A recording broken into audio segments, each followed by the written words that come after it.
রাশিয়ায় মার্কিন ক্ষেপণাস্ত্র দিয়ে হামলা, পরমাণু যুদ্ধের আশঙ্কা। 96 মামলা মাথায় নিয়ে জামিনে রিজেন্ট শাহেদ, নেই সেই হাসপাতালের অস্তিত্ব।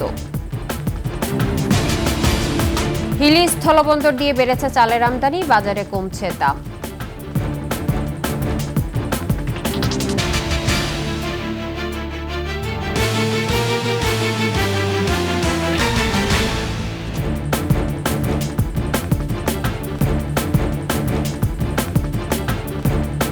শুনছিলেন সংবাদ শিরোনাম। আমন্ত্রণ সকালের 21 সংবাদে, আপনাদের সঙ্গে থাকছে ইসরাত জাহান।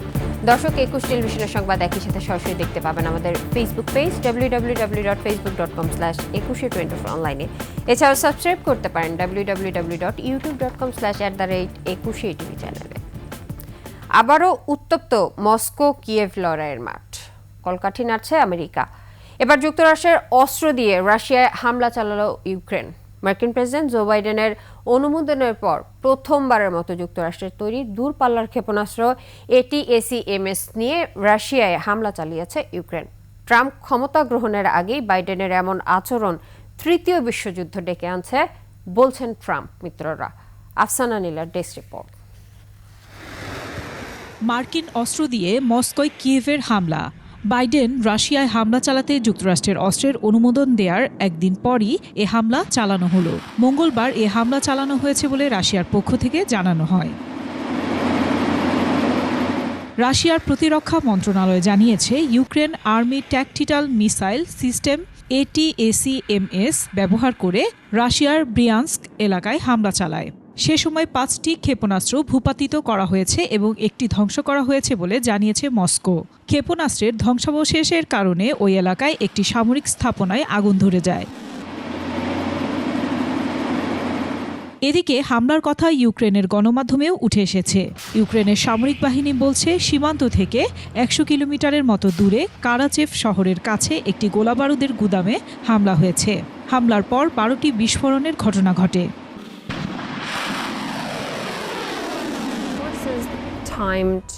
মঙ্গলবারই হামলার আগে রাশিয়ার পরমাণু নীতিতে পরিবর্তন এনেছেন দেশটির প্রেসিডেন্ট ভ্লাদিমির পুতিন। তাতে বলা হয়, পারমাণবিক শক্তিধর কোনো দেশের সমর্থন নিয়ে রাশিয়ায় ক্ষেপণাস্ত্র হামলা চালানো হলে পাল্টা জবাবে পারমাণবিক অস্ত্র ব্যবহার করতে পারবে মস্কো। এর মধ্য দিয়ে ইউক্রেনে রাশিয়ার পারমাণবিক অস্ত্র হামলা চালানোর ঝুঁকি তৈরি হয়েছে। এদিকে ইউক্রেনকে রাশিয়ার ভূখণ্ডের গভীরে যুক্তরাষ্ট্রের তৈরি দূরপাল্লার ক্ষেপণাস্ত্র ব্যবহার করে হামলার অনুমতি দেওয়ায় মার্কিন প্রেসিডেন্ট জো বাইডেনের ওপর চটেছেন ডোনাল্ড ট্রাম্পের মিত্ররা। সমালোচকদের মধ্যে ট্রাম্পের ছেলে ডোনাল্ড ট্রাম্প জুনিয়র ও মার্কিন কংগ্রেসে তার দল রিপাবলিকান পার্টির কট্টরপন্থী সদস্য সহ আরও অনেকেই রয়েছেন। আর যুক্তরাষ্ট্রের পররাষ্ট্র দপ্তরের মুখপাত্র ম্যাথিউ মিলার বাইডেনকে সমর্থন করে বলেছেন, স্বার্থ পূরণে বর্তমান সরকার মেয়াদের প্রতিটি দিন ব্যবহার করবে। আফসানা নীলা, ডেস্ক রিপোর্ট, 21 টেলিভিশন। এবার দেশ প্রসঙ্গ। রিজেন্ট গ্রুপের কর্ণধার শাহেদ করিম, রিজেন্ট শাহেদ নামে যাকে সবাই চেনেন, করোনা সনদ জালিয়াতি, অবৈধ অস্ত্র, প্রতারণা সহ মোট 96টি মামলা তার বিরুদ্ধে। সাজাপ্রাপ্ত হয়েছেন 6টি মামলায়। তিনি সম্প্রতি কারামুক্ত হয়েছেন। তিনি কিভাবে মুক্ত হলেন আর মুক্ত হয়ে এখন কি করছেন, মনিরুল হোসেন মাসুদ এবং মোহাম্মদ হানিফের ক্যামেরায় আরো জানাচ্ছেন দীপু শিকদার। সব নাম আসতেছে, কাউকে ছাড় দেওয়া হবে না। মনে আছে এই শাহেদ করিমের কথা? টক শোতে প্রায় যিনি গরম করতেন টিভির পর্দা। আমি সরকারে থাকতে পারি, ওনারা তো সরকারে ছিল, ওনারা সরকারে থাকা অবস্থায় আমরা কি রাজনীতি করি নাই? একই সঙ্গে সেলফি ভক্তও ছিলেন তিনি। তিনি ছিলেন রিজেন্ট হাসপাতালের চেয়ারম্যান, যেই প্রতিষ্ঠানের কারণে আলোচনার তুঙ্গে আসেন তিনি। করোনার সময় ভুয়া কোভিড সার্টিফিকেট দিয়ে তার প্রতারণার বিষয়টি সামনে আসে। এক পর্যায়ে 2020 সালের 15 জুলাই সাতক্ষীরা থেকে গ্রেফতার হন রিজেন্ট শাহেদ। বন্ধ হয়ে যায় তার হাসপাতালের কার্যক্রম। এরপর এক এক করে 96টি মামলা দায়ের করা হয় তার বিরুদ্ধে। 6টি মামলায় সাজাপ্রাপ্ত হন তিনি। কারা কর্তৃপক্ষ জানিয়েছে, গত 4 সেপ্টেম্বর কেরানীগঞ্জ কারাগার থেকে মুক্ত হয়েছেন রিজেন্ট শাহেদ। সর্বশেষ 30 বছর এবং 7 বছর একত্রে চলবে, অর্থাৎ 30 বছর সাজার যে মামলাটা ছিল সেটাতেই সে জামিনে মুক্তি যায়। আর অন্য মামলাগুলো সে বিভিন্ন সময় জামিনে মুক্তি গিয়েছে। তার একটি অস্ত্র মামলার আইনজীবীও বলছেন আইনি প্রক্রিয়ায় কারামুক্ত হয়েছেন শাহেদ। আইনের ঘর থেকেই তো তাকে কারামুক্ত করা হয়েছে। তার মামলাগুলো হাইকোর্ট ডিভিশনে বা অ্যাপেলেট ডিভিশনে, সেখানে তো আইনি প্রক্রিয়ার মাধ্যমেই তো সে বেরিয়ে আসছে। শাহেদ কারামুক্ত হবার পর কোথায় আছেন জানতে 21 টিমের ছুটে চলা। উত্তরার 11 নম্বর সেক্টরে 23 নম্বর সড়কে যে বাসায় ছিলেন তিনি, সেখানে তাকে পাওয়া যায়নি। তবে তার কথা মনে আছে সেখানকার অনেকের। বাড়া ছিল আর যায় না, এটা তো মামলা টামলা করে আমরা হাজিরা দিয়েছি। ওনার দেখছি না আসছিল বাড়া, মাত্র 4-5 দিন থাকার পরে উনি এরকম ওনার ধরছে। ওইখানে ছিল ওনার ফ্ল্যাট ছিল, এখন আছে কিনা তাও জানি। তার রিজেন্ট হাসপাতালের অস্তিত্ব পাওয়া যায়নি উত্তরার 17 নম্বর রোডে। সেই ভবনটির ফ্ল্যাটগুলো বসবাসের জন্য ভাড়া দেওয়া হয়েছে। শুনছিলাম যে মেডিকেল ছিল, কিন্তু এখন বর্তমানে ওই মালিকের হয়েছে, ম্যানেজারের দায়িত্বে মনে করে যে আছে। উনি যে যখন ধরা পড়ছে তখন থেকেই যত মালটাল আসিল কিছুই নিতে পারে না, সব তো জব্দ ছিল। তবে ফোনে পাওয়া যায় তাকে। বলেন তার বিরুদ্ধে 96 নয়, আছে 36 মামলা। Government doctor, government sister, government না এরা কিন্তু আমাদের এখানে এমপ্লয়েড হয়, সব কিন্তু সরকারি। এখানে আমার এমপ্লয়ের থেকে তাদের লোক ছিল বেশি। গ্রেফতার নিয়েও প্রশ্ন তোলেন শাহেদ। ভোরবেলা সাতক্ষীরাশি মানতে নিয়ে যাওয়া হয়, আমাকে উজু করানো হয়, আমাকে ক্রস ফায়ার দেওয়ার জন্য রেডি হয়। তখন ওইখানে একজনের কাছে একটা ফোন আসে, তার ফোন আসে, আমার চোখ বাঁধা ছিল, আমি দেখি নাই। উনি 2টা কথা বলে, ওকে স্যার, অলরাইট স্যার। ওইখান থেকে আমাকে নৌকায় অ্যারেস্ট দেখায়, ঢাকায় নিয়ে আসে। ঢাকায় অবস্থান করছেন বলে জানান তিনি। আমি খুবই অসুস্থ। দীপু শিকদার, 21 টেলিভিশন, ঢাকা। শুল্কমুক্ত করায় হিলি স্থলবন্দর দিয়ে বেড়েছে চালের আমদানি। বাজারে কমতে শুরু করেছে দাম। কিছুটা হলেও স্বস্তি ফিরেছে সাধারণ ক্রেতাদের মধ্যে। হিলি প্রতিনিধি সালাউদ্দিন বকুলের তথ্যচিত্রে ডেস্ক রিপোর্ট। ধানের দাম বেশি এই অজুহাতে হঠাৎ করেই চালের দাম বাড়িয়ে দেন মিল মালিকরা। বিপাকে পড়েন নিম্ন আয়ের মানুষ। চালের দাম নিয়ন্ত্রণে 20 অক্টোবর শুল্ক ৬২.৫ থেকে কমিয়ে 25 ভাগ করলেও আমদানিতে তেমন প্রভাব পড়েনি। এরপর 31 অক্টোবর শুল্কমুক্ত ঘোষণা করে সরকার। ফলে অনুমতি নিয়ে দীর্ঘ 19 মাস 10 দিন বন্ধ থাকার পর 11 অক্টোবর থেকে হিলি স্থলবন্দর দিয়ে চাল আমদানি শুরু হয়। শুরুতে কম হলেও এখন আমদানি বাড়ছে। দেশের বাজারে চালের সরবরাহ বাড়ায় কমেছে দাম। স্বস্তি ফিরেছে সাধারণ ক্রেতাদের মাঝে। 60 টাকা কিলো ছিল না, এখন তো 58 টাকা করে হয়েছে। মানে আরো বেশি কমলে কারণ সরকার গরিব মানুষ বেঁচে থাকবে। চালের বাজারটা কিছুদিন আগে বাজার বেশি ছিল, আর এখন ইন্ডিয়া থেকে চাল আমদানি হওয়ার কারণে চালের বাজারটা কিছুটা কমছে। বন্দরে আমদানি করা স্বর্ণা জাতের চাল 52 থেকে 53.5 টাকায় বিক্রি হচ্ছে। আগে এই চাল বিক্রি হতো 58 থেকে 60 টাকা কেজি। আমদানি বাড়লে দাম আরো কমার আশা আমদানিকারকদের। ইম্পোর্ট হওয়ার পর থেকে কিন্তু তাহলে 5-6 টাকা কমে গেছে। নতুন ধান যেহেতু উঠছে ইন্ডিয়াতে, আশা করা যায় আরো কিছু কমবে। ইন্ডিয়া থেকে চাল আমদানি চালু হয়েছে, তাতে খুব অল্প সময়ের মধ্যে বাজার নিয়ন্ত্রণে চলে আসবে এবং মানুষ নিজেদের ক্রয় ক্ষমতার মধ্যে চালগুলো কিনতে পারবে। হয়রানি কমাতে বন্দর দিয়ে আমদানি করা চাল দ্রুত পরীক্ষা নিরীক্ষা শেষে ছাড়পত্র দেয়া হচ্ছে বলে জানান এই কর্মকর্তা।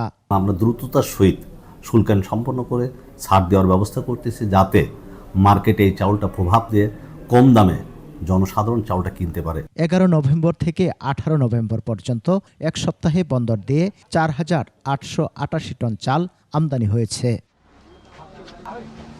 সমর ইসলাম, ডেস্ক রিপোর্ট, 21 টেলিভিশন। নিচ্ছি সংবাদ বিরতি। যখন ফিরছি তখন অন্যান্য সংবাদের সঙ্গে আরও থাকবে।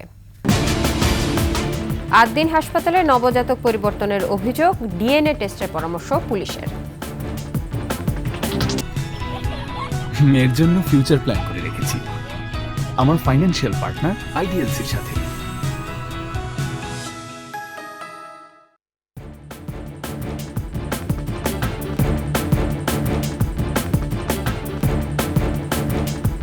আমন্ত্রণ আবারও সকালের 21 সংবাদে। বিএনপির ভারপ্রাপ্ত চেয়ারম্যান তারেক রহমানের 60তম জন্মদিন আজ। তবে দেশের উদ্ভূত পরিস্থিতিতে এই বছর দলের পক্ষ থেকে কোনো কর্মসূচি পালন করা হচ্ছে না। এ বিষয়ে নিষেধাজ্ঞাও রয়েছে দলটির। তারেক রহমান 1965 সালের এই দিনে জন্মগ্রহণ করেন। তিনি সাবেক রাষ্ট্রপতি জিয়াউর রহমান ও সাবেক প্রধানমন্ত্রী খালেদা জিয়ার বড় ছেলে। তিনি 22 বছর বয়সে 1988 সালে বগুড়ার গাবতলী থানা বিএনপির সদস্য হন। 2002 সালে দলের জ্যেষ্ঠ যুগ্ম মহাসচিব হিসেবে দায়িত্বপ্রাপ্ত হন তিনি। এরপরই দেশব্যাপী দলের মাঠ পর্যায়ের নেতাকর্মী ও সমর্থকদের সঙ্গে ব্যাপক গণসংযোগ শুরু করেন। দলের নেতাকর্মীর তরুণ অংশটির মাঝে তারেক রহমান শুধু দলের প্রতিষ্ঠাতা ও প্রধানমন্ত্রীর সন্তানের পরিচিতি থেকে বেরিয়ে এসে বিএনপির একজন দক্ষ সংগঠক ও সক্রিয় নেতা হিসেবে পরিচিতি লাভ করেন। 111-এর সরকারের সময় তাকে কারাগারে যেতে হয়, নির্যাতনের শিকার হতে হয়। এক পর্যায়ে চিকিৎসার জন্য তিনি লন্ডনে যান। সেখান থেকেই ধীরে ধীরে তিনি দল পরিচালনায় সম্পৃক্ত হন।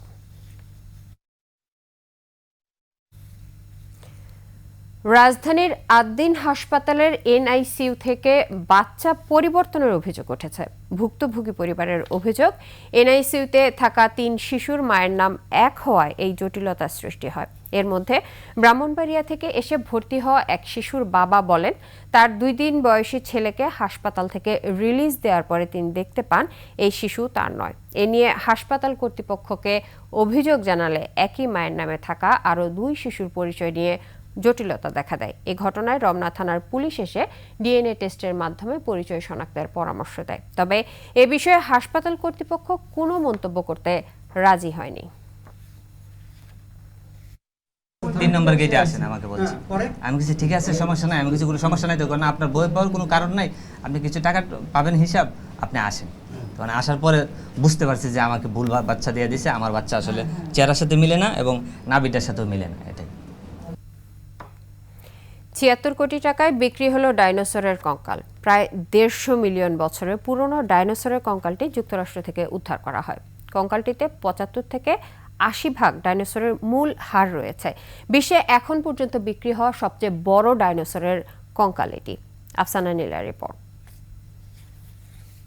ফ্রান্সের রাজধানী প্যারিসে 60 লাখ ইউরোতে ডাইনোসরের কঙ্কালটি বিক্রি করা হয়, যা বাংলাদেশি মুদ্রায় প্রায় 76 কোটি টাকা। শনিবার নিলামে বিক্রি হয় প্রায় 70 ফুটের কঙ্কালটি। তবে ক্রেতার নাম জানা যায়নি। তিনি কঙ্কালটি জাদুঘরে প্রদর্শনের জন্য অনুমতি দিয়েছেন। প্রায় 150 মিলিয়ন বছরের পুরনো ডাইনোসরের কঙ্কালটি যুক্তরাষ্ট্র থেকে উদ্ধার করা হয়। কঙ্কালটিতে 75 থেকে 80 ভাগ ডাইনোসরের মূল হাড় রয়েছে। পৃথিবীতে বসবাস করা বৃহত্তম স্থলপ্রাণীদের মধ্যে অন্যতম এই বৃহত্তম ডাইনোসরের লম্বা সরু লেজ ছিল। এই লেজ শিকারের সময় চাবুক হিসেবে ব্যবহার করা হতো।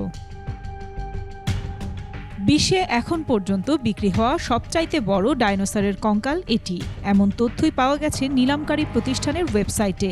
জীবিত অবস্থায় প্রাগৈতিহাসিক যুগের প্রাণীটির ওজন ছিল প্রায় 20 টন। আফসানা নীলা, ডেস্ক রিপোর্ট, 21 টেলিভিশন। এর সাথে শেষ করছি সকালের 21 সংবাদ। তবে যাবার আগে সংবাদ শিরোনামগুলো আরও একবার। রাশিয়ায় মার্কিন ক্ষেপণাস্ত্র দিয়ে হামলা, পরমাণু যুদ্ধের আশঙ্কা।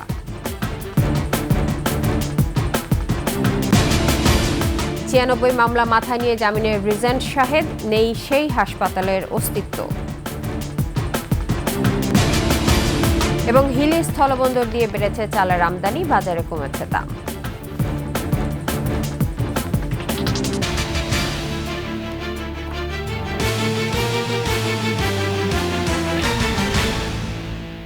সর্বশেষ সংবাদ জানতে ডায়াল করুন 2021 নম্বরে, আর ভিজিট করুন ফেসবুকে ভিজিট করতে পারেন www.facebook.com/2124 অনলাইনে। এছাড়াও সাবস্ক্রাইব করতে পারেন www.youtube.com/@21etv চ্যানেলে।